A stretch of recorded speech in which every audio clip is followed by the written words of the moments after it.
Welcome to UVM Learning Session Part 1. So, why do we need UVM when we already have System Verilog? Reusability. Each component in UVM can be reused from chip level to SoC level or unit level. So, this is the diagram of test bench we have seen in the previous video. So, all the components like sequence, driver, monitor, scoreboard, each of these components can be reused at SoC level. So, config mechanism. So any variable deep inside the hierarchy can be modified at any hierarchy level. So let's take an example of variable A at IP level, which can be modified at SoC level also. Factory mechanism. So any component can be replaced in test bench hierarchy. So we don't have to worry about connectivity because of the factory mechanism. The connectivity happens by itself. So these are the main three advantages of UVM. So we'll be learning about these concepts in depth in the next videos. So we are going to learn about sequence item. So we have seen this test bench diagram which has sequence, driver, monitor and a scoreboard. So where exactly is the sequence item? So sequence item is being used by sequence, it is used by driver, it is used by monitor, it is used by scoreboard. So now we are wondering what exactly is this sequence item. So we are going to learn about sequence item in this video. So it is a class. So every component in UVM is a class. So it is a class which is collection of all input and output variables of RTL design.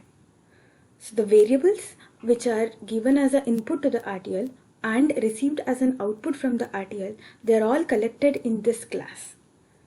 So let's take an example of it. So let's identify the variables needs to be present test bench for the below. Take an example of adder. So this is the block diagram of adder. Here the inputs are A and B, output is C. So note down, we are not considering clock, reset or any other sequence. So let's write a class sequence item. Class sequence item extends from UVM sequence item. So in UVM, all the classes we write are child classes of already existing UVM classes. So and then we write randomized variables, that is rand bit A and rand bit B.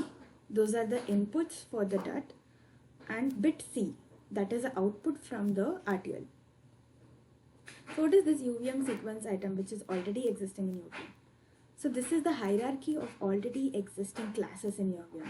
So UVM void is a base class, and UVM object, UVM transaction sequence item are the child classes of UVM void. So why do we have these already existing parent classes? So for example, if you consider UVM sequence item, it already has features like copy, compare and print. So we just saw that A, B, C variables, right? So using this parent class features copy, compare and print, we don't have to manually write any of the functions. We can just use the already existing copy function and we can copy that variable into anywhere. In the same way, we have every component's parent classes. Utility and field macros. What are these utility and field macros? So once we randomize the variables A, B, C, we have to register into the library using UVM field int. So if it's integer, we use int. If it's floating point variable, we use UVM field float. If it's array, we use UVM field array. So and we are setting its feature as UVM all on. So we can set it to different features like UVM default, UVM no copy, UVM no compare and UVM no print. So this features defines the variable features. For example, if we set UVM no copy, we cannot copy the variable into any place. So if we set the feature as UVM no compare, we cannot compare with any variables, same as print. So and next is function new. So this is the new function is called a constructor. So why do we call it a constructor? Because this is the place where the memory allocation happens. So and we are sending a string name sequence item. So we are giving a name for the memory allocation, and memory allocation happens for variables A, B and C. And then we are calling super.new. So super.new is a function call of UVM sequence item. That is, we are calling a new function of the parent class. So yeah, basically the new function is all about the memory allocation. In order to do the memory allocation, we write new function. And then we write a constraint. So here we are writing a constraint to name a underscore b, and we are saying a should not be equal to b. So this is a regular expression. So we can write a not equal to b, a should be greater than b, b should be greater than a.